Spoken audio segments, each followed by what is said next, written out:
الفيديو ده معمول لأي حد عايز يطور من لغته في الإنجليزي، أو يكون عنده تطبيقات سهلة تخليه يعرف يترجم أي كلمة من إنجليزي لعربي والعكس، في نفس الوقت يتعلم نطق الكلمات الصح، وكل ده أوفلاين من غير ما تكون محتاج إنك تكون متصل بشبكة الإنترنت. يلا بينا نشوف سوا. اول برنامج معانا اسمه ديكشنري انجلش تو Arabic. انا هسيب لكم لينك الثلاث برامج ودي خاصه بالاندرويد. الميزه في البرنامج ان هو مش بس بيترجم الكلمات، وهنفرض ان انا هجرب اي كلمه offense مثلا. offense offense تقدر كمان تكليك هنا على الزرار اللي هو فيه التو شيتس ده، هياخده لك كوبي، وتقدر كمان تعمل شير للمينينج على اي برامج من برامج السوشيال ميديا.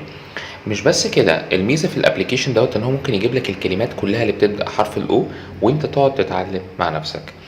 كمان في ميزه ثالثه، ان انت لو جربت تكتب كلمه في القاموس الطبي زي مثلا اثيروسكلروزس اللي هي بمعنى تصلب شرايين، دي كلمات مش موجوده غير في الاطالس الطبيه الكبيره، فبمجرد ان انا جربتها وكتبت ظهرت الكلمه وظهرت الترجمه بالعربي، وكل ده اوفلاين. لو حبيت ابين لحضراتكم، الموبايل داتا مقفوله والواي فاي مقفول.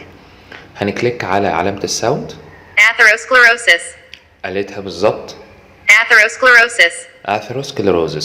طيب انا برضو لو حبيت اضيف الكلمه دي للكلمات المفضله بدوس على علامه القلب، وبرجع خالص بره في البرنامج الاقي الفيفوريتس بتاعتي ظهرت الكلمتين دول. طيب انا دلوقتي في ميزه كمان في البرنامج، الترانسليتور لو انت حبيت تكتب كلمه او 3 كلمات او اي مجموعه هيترجمها لك. مثلا help me، ولنفرض كفايه help me، وهتك ترانسليت.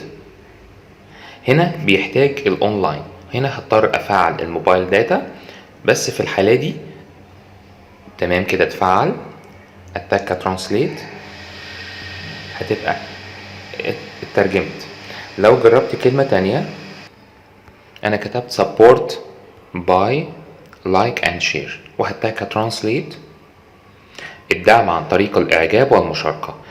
يعني فعلا تحفة في الترانسليشن، سواء الكلمات اللي بتترجم اوفلاين من غير ما تبقى محتاج ان انت تدخل اونلاين، او حتى الترجمة للباراجرافز والقطع الكبيرة.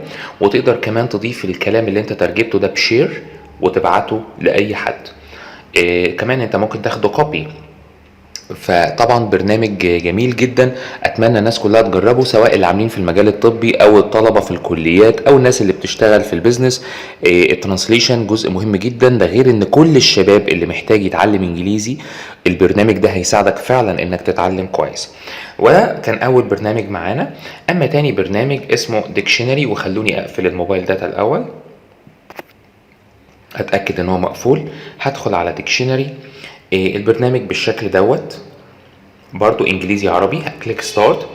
الميزه في البرنامج ده ان هو مش بس بيجيب لك الديكشنري او القاموس، كمان في جواه برامج تعليميه وورد وسنتنسز اوف ذا داي. انت ممكن كل يوم تشوف كلمه النهارده ايه وجمله النهارده ايه تتعلمها.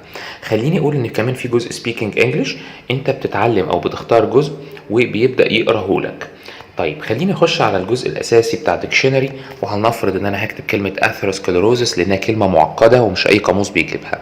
هلاقي برضو ظهرت في ثواني، وخلي بالكم الموضوع كله اوف لاين. هتك جو، ظهرت. هتك على علامه السماعه عشان اشوف النطق بتاعها هل هيشتغل اوف لاين ولا لا. atherosclerosis atherosclerosis ممتاز في الترجمة وفي معرفة الكلمات بنطقها لو انت حابب تتعلم وتطور من نفسك في الانجليزي.